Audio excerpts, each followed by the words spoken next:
এটা সুষ্ঠু বিচার হোক। আমার বাবাকে তো আমি আর ফিরে পাবো না। আমাদের সাজানো ঘরটাই মানুষ মিথ্যা সাক্ষী দিয়ে ভেঙে দিচ্ছে।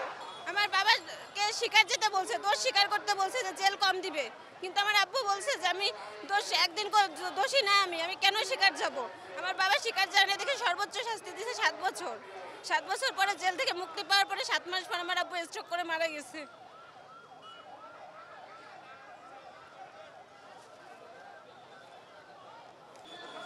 আমি আমি চাই এটা সুষ্ঠু বিচার হোক। আমার বাবাকে তো আমি আর ফিরে পাবো না।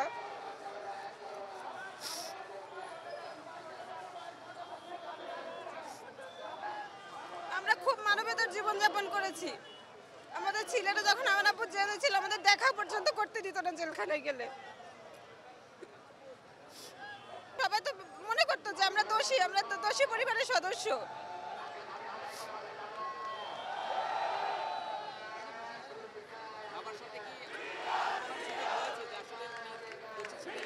আমরা সেখানে উপস্থিত ছিলাম। আমার আব্বু দোষী যদি থাকতো তাহলে তো তাকে 2 বছর আগেই নিত। আমার আব্বুকে মিথ্যা সাক্ষী দিতে বলছিল থেকে 18 মাস পরে আব্বুকে নিছে। প্রথম যখন লোক নিছে তখন আমার আব্বুকে নেয়নি। আমার আব্বু ছুটিতে গ্রামে ছিল, গ্রাম থেকে ফোন দিয়ে তাকে ছুটি শেষ হয় নাই, নিয়ে আসছে, বলছে সাক্ষী দিতে হবে, আপনি আসেন। আমার আব্বু রাজি হয় না সাক্ষী দিতে, আমি কারো ঘর ভাঙতে পারবো না, কিন্তু আমাদের সাজানো ঘরটাই মানুষ মিথ্যা সাক্ষী দিয়ে ভেঙে দিচ্ছে।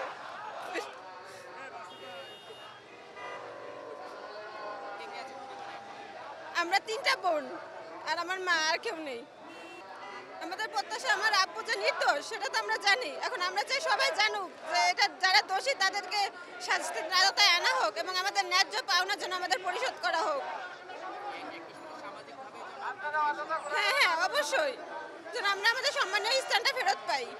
এতদিন পরে যখন আমরা একটু কথা বলার সাহস পাচ্ছি বা সুযোগ পেয়েছি, আমরা আশাবাদী যে আমরা সুষ্ঠু বিচার পাবো। সেই আশা নিয়েই তো আমরা আজ রাজপথে আসছি। সবসময় তো গর্বিত ছিলাম যে বিডিআর সদস্য, কিন্তু এই 15টা বছর মানুষকে পরিচয় দিতে খারাপ লাগতো। মানুষ মনে করতো আমরা দোষী, আমরা দোষ না করেও দোষী হয়ে গেছিলাম। আমরা আগেও তো অনেকবার চেষ্টা করেছি যে এটা থেকে মুক্তি হই, কিন্তু কখনো এরকম সমাবেশ বা এরকম আমরা কিছু করতে পারিনি।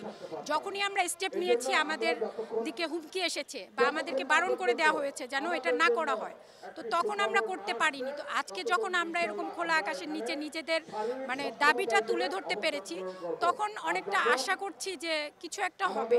কারণ দীর্ঘ 16 বছর আমরা যে সাফার করছি, সৃষ্টিকর্তাও তো আমাদের জন্য আমাদেরকে দেখেছে আমরা ধৈর্য ধরেছি।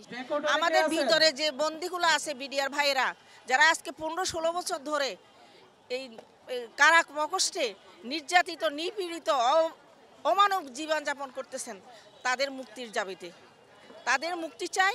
আর আমাদের বিডিআর ভাইরা যারা বাংলাদেশের বিভিন্ন প্রত্যন্ত অঞ্চলে থেকেও যারা জুলুমের শিকার হয়েছেন, যাদেরকে বিনা অপরাধে চাকরিচ্যুত করা হয়েছে, জেলে দেওয়া হয়েছে, রিমান্ডে নিয়ে অত্যাচার করা হয়েছে, তাদের পেনশন, গ্র্যাচুইটি, চাকরি ফেরত পাওয়ার উদ্দেশ্যে।